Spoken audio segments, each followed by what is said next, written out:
அன்னை தமிழுக்கும் நேர்மையான தீர்ப்பளிக்கும் என் நடுவர் அவர்களுக்கும் அறிவில் சிறந்த ஆசிரிய பெருமக்களுக்கும் வருங்கால மேதிகளுக்கும் என் பேச்சில் என்றும் இல்லை வீச்சு, அந்த பேச்சை என் உயிர் மூச்சு. உங்களுக்கு தரப்பட்டது ஒரு அழைப்பு, நான் சொல்கிறேன் என் தலைப்பு.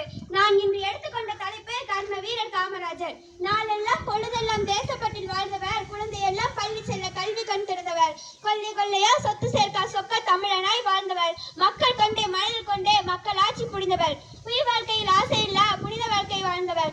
என்ன கொடுப்பான் எதை கொடுப்பான் என இவர்கள் எண்ணும் முன்னே கலை கொடுப்பான் கல்வி கொடுப்பான், போதாது போதாது என்றால் இன்னும் கொடுப்பான், எவையும் குறைவென்றால் எங்கள் தலைவன் தன் உயிரையே கொடுப்பான்.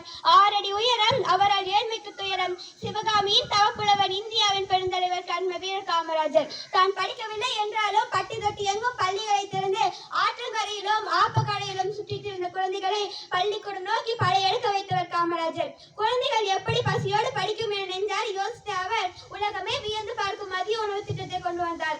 உயர்வு தாழ்வு ஏழை பணக்காரர் என்ற பாகுபாடு பள்ளியோடு ஒழிய வேண்டும் என்ற சீருடை திட்டத்தையும் கொண்டு வந்தார். கல்வியோடு காமராஜரின் உழைப்பு நிறுத்தவில்லை. விவசாயத்திற்காக வைகை மணிமுத்தாறு ஆகியவற்றை அணைகளை கட்டினார். கிருஷ்ணகிரி அமராவதி சாத்தனூர் ஆகியவற்றை அணைகளை அடுக்கினார். கிராமங்களுக்கு மின்சாரத்தை கொண்டு வந்து உழவர்களின் உழைப்பை எளிதாக்கினார். லட்சக்கணக்கான குடும்பங்களின் வறுமையை விரட்டி அடித்தவர் காமராஜர்.